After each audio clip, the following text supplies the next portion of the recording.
Welcome to another session of a Muse Thing or Amusings.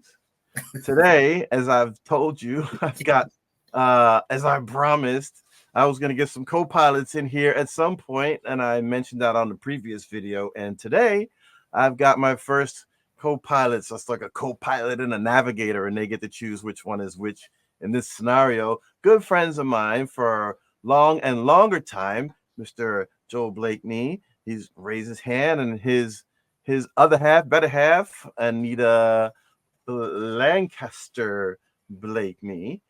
And they're in Atlanta, Georgia today. They have lived in San Diego, California, and they have lived in some different places. As a matter of fact, Joel and we spent years overseas. And I don't want to say how many because I don't really know. I'd say it's probably 15 or 20 years that we Closer to served. 30.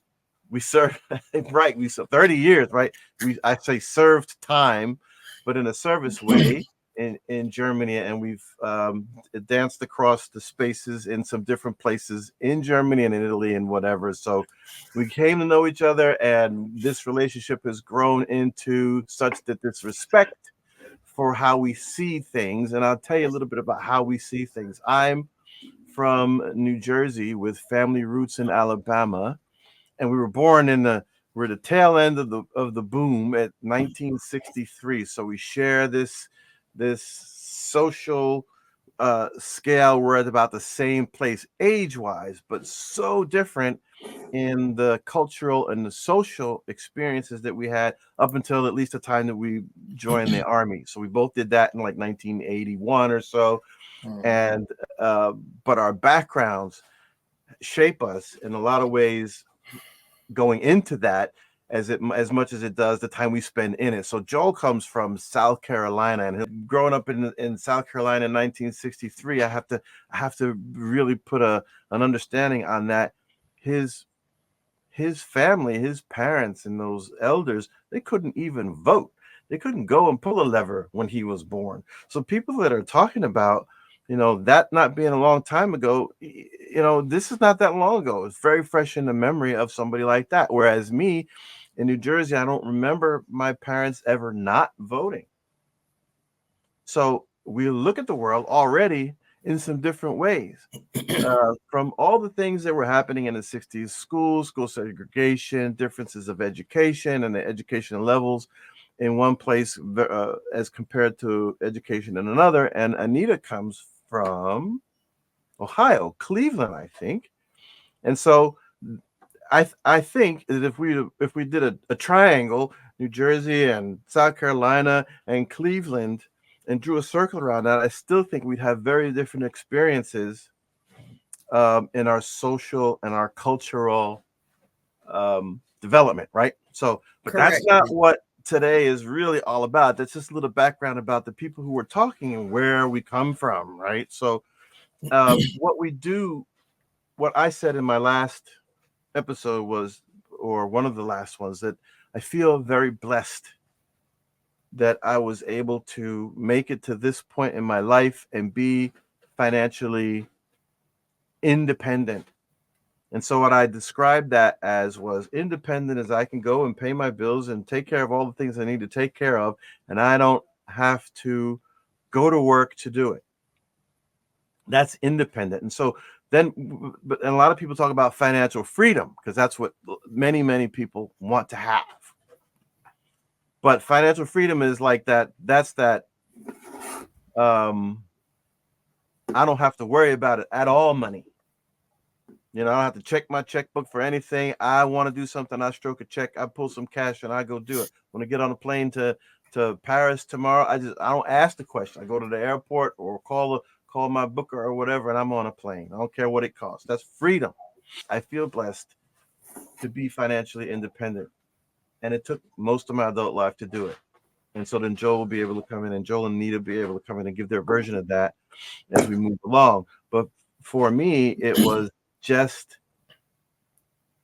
what I realize is that I'm not financially free because I don't think I knew what that was. I didn't have an understanding of it. By the time I understood how money works, and I would still almost now consider myself not literate enough compared to those who really have, traversed that spectrum from poor to middle class to really having freedom money. And I think that, and I know there's a solution in there that sort of maybe a one size fits all. And so I want to first give Joel and Anita a chance to reflect back on that, and then I want to ask some questions that go into that, and then we want to try to chart some paths through some of the topics that are hot today as they apply to this. How do we create financial freedom from where we are? Okay, so that's a lot to unpack. But if you have any thoughts or question me back, then I'm going to shoot it right over to you guys, and let's get to it. So, Pete, when I was growing up, my parents, and I'm thinking probably your parents as well, growing up in the Midwest, Northeast area, our parents didn't know about credit, and they didn't trust credit. And so if they couldn't put it in a jar to pay for it, it wasn't good, right? So when I came up, I only knew my mom said, you know what, go out, make sure that you make an environment for yourself, that you don't have to depend on anybody. But she never taught me things like credit. What's credit? How to use credit? Because we didn't know that. We grew up in middle class America. And so I think there's a lot of, in my experience as a realtor, there's been a lot of people, African Americans and brown people, who grew up the same way. We just never had the example to say, this is how you want to do what you do so that you're independent and can survive on your own, absent the influence or the advantages of those who don't look like us, but rent us homes, rent us apartments, whatever. So that was a big eye-opening thing for me when I started out, moved to California, went to USC, and started my growth as a person. And this is what I want so many people to understand as they go forward, so that we can have a more even playing field, because we have the information we need to do what we need to do to succeed.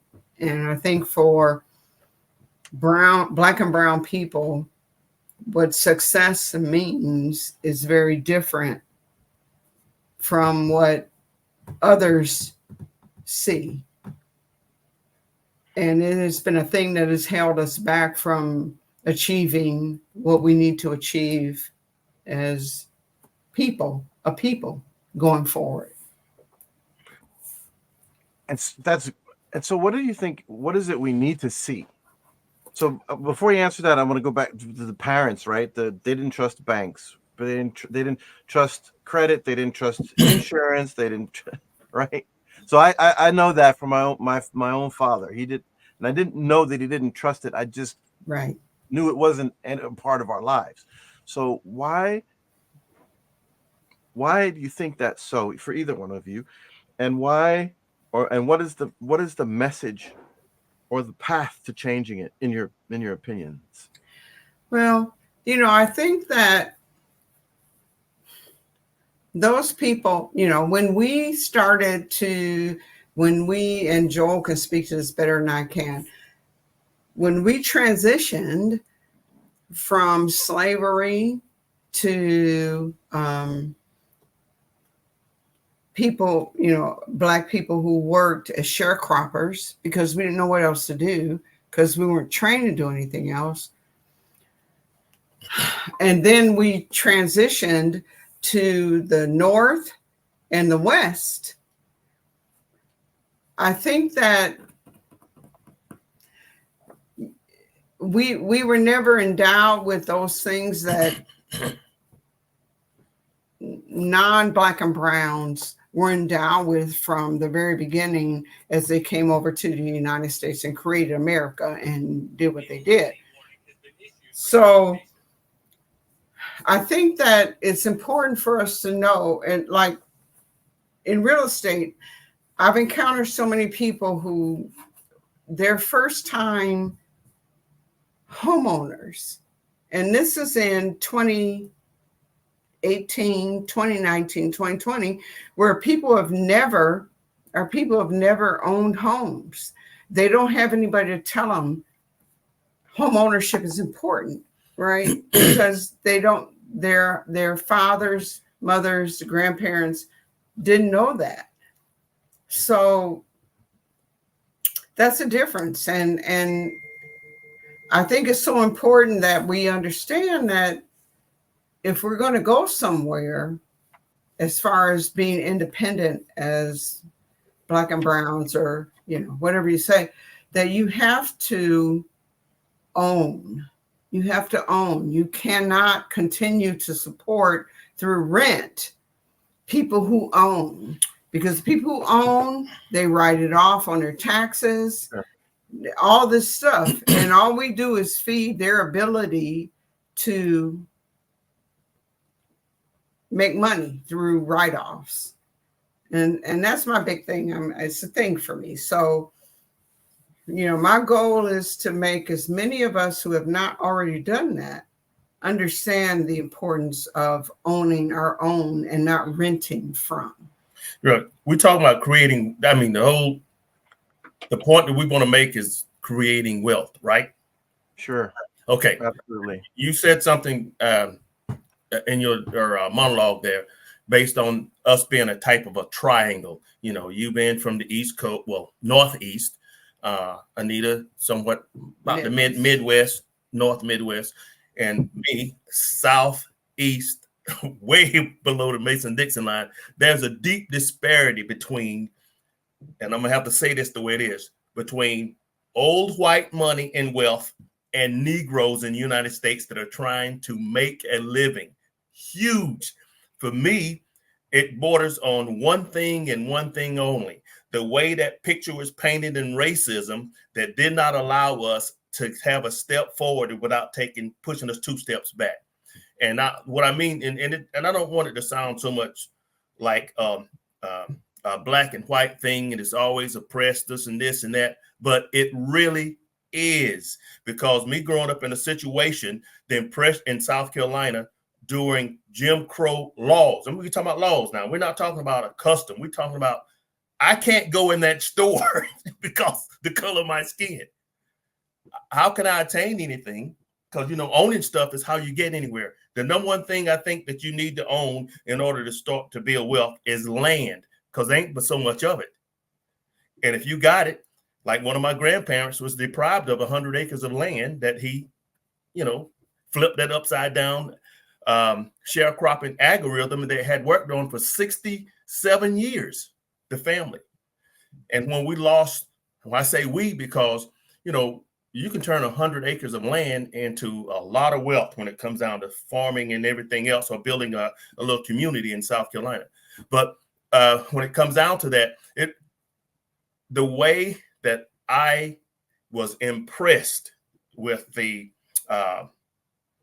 financial wealth building in the United States, I have to, in my mind, as a Negro, African American, I have to really take baby steps in order to know how not to offend certain people so that I can get to where I need to go, to where that wealth lies. Have to be really careful. No, I get it. So to give that comparison, that 100 acres, I mean, Greenwood, Oklahoma was 40 acres. That's all it was? Yeah. You kidding? Wow, really? 40 acres. That was the block that the guy bought first. Wow. The first founder started with 40 acres. I don't know what it expanded to by the end, but it was initially 40 acres. I thought it was about 300 and something. Okay, I got you. Well, it may have grown to Initial. that. You said initial. That's what you said. It But you're may right. I don't know what the end state was, but I know that the founder, and I forgot his name. I was reading it last week. Former slave.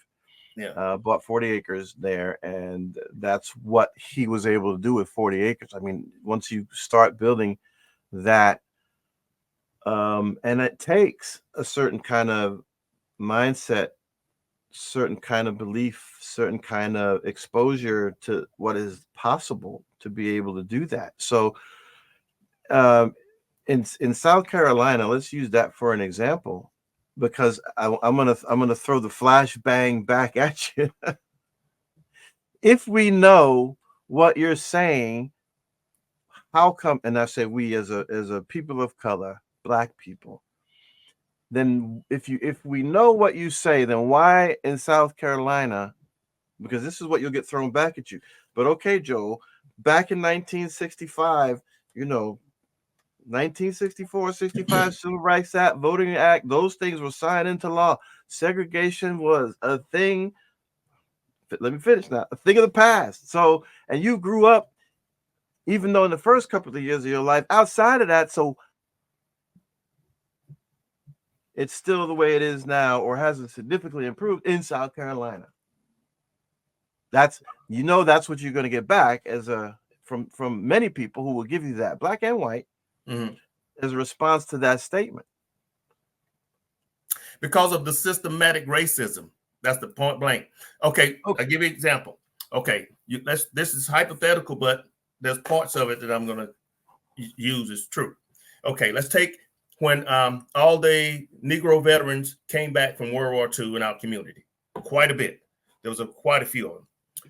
Many of them came back that had entitlements to the GI Bill, but weren't able to partake of them because they were Negroes. Some of the same citizens of the towns and neighboring towns that were white took full advantage of those entitlements. They ended up opening up farms. Did I say it right? Yeah. No, I was saying they were white. They were white. Yeah, the white. They were able to get these GI Bills. They was opening up the farms, gas companies, construction companies. And the Black men that came back from the same war that should have had the entitlement to the GI Bills to open up businesses had to go to work for these white men that they didn't get to serve beside, but they were in the same war. Therefore, by the time they get down to me and me becoming a grandchild to some of those men, we're still in the same place. I'm in the same place that they were in when they were in the military in World War II. And the other white guys, their children, their grandchildren are 3 and 4 steps ahead of me. And we look, why can't we do this, Uncle Leonard, Uncle Earl? We can't. Because the systematic racism takes precedent when it comes down to that type of wealth. And those who were able to attain that type of wealth had to walk on a certain type of path in order to maintain his little piece, which made him look good, which in retrospect, the white community said, be like Mr. Jones. Because Mr. Jones, they were letting him have what he had to behave to have. He had to behave his way there. Now, when we speak of, say, for instance, you have a community that comes together. Let's take the church community. They come together, and it's Black churches, and they say, okay, we're going to take these thousands of dollars that we put in that offering plate. We're going to collect. We're going to join them. We're going to go out. And we're going to buy this piece of land. We're going to start building us stores. We're going to hire us doctors. We're going to build a hospital. That won't happen. Not where I'm from. Okay, so this is I'm gonna keep this going. I'm gonna throw it back at you and say, but listen, this is 2024. You are a product of that generation, and you have been homeowner, successful businessman. You have been, patriarch, family. So, why? You are absolutely an example of coming out of South Carolina, born in the 60s, overcoming that. Why not the rest? The rest of Of the South platform Carolinians, for black wealth people in building for South our community. Carolina, What, say it again. black people in South Carolina, for example, in the Deep South. Well, a lot of it has compromised the ability for growth based on number one, the family dynamic is not quite the same. You know, we used to have big families. You know, I'll use my mother's generation. My mother's generation and those before her, none of them almost never had less than 7 children. 7 children, and that meant that there was much to do in the household for each of the children in order to contribute to the welfare of the home. Mm-hmm. Sure. Although, you know, it might not have been as equitable as you saying like today, you know, you got 5 kids and they all, you know, you was able to afford to send them to college or trade school, and they was making more than $50,000 a year and they put it back in. Oh yeah, that would build great. But in today's society, technology has kind of scripted our children out of a template to where if we had concentrated on the education and the importance of trades so that we can build back into our own society. And I'll say trades are really important, because when you have a community that is full of masters in carpentry, electricians, construction, auto mechanics, and all these different aspects of building, because you can't teach an AI to build a house or build a road. That takes a combination of the right tools and equipment and the right mind to get behind it with the hands. So in order to do that, based on how, you know, the dynamics of the family has changed, we don't have that same structure. And I'm telling you, structure is everything.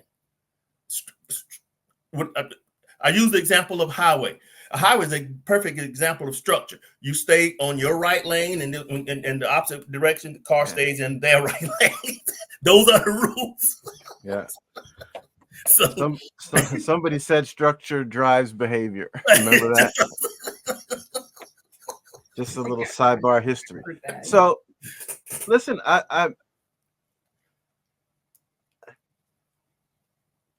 so let's get I another sound like fact. a devil's advocate, don't I? No. That's me. I'm the. You could be right now. I make you the devil who says these are the things that are in the way, and I'll be the devil's advocate and say no, they're not in the way anymore. But so we don't understand where we're coming from. So now another little potential factoid. I don't know if it's true or not, but so let's just say that an opportunity for empowerment also requires maybe some power that's giving the empowerment. Does that make sense?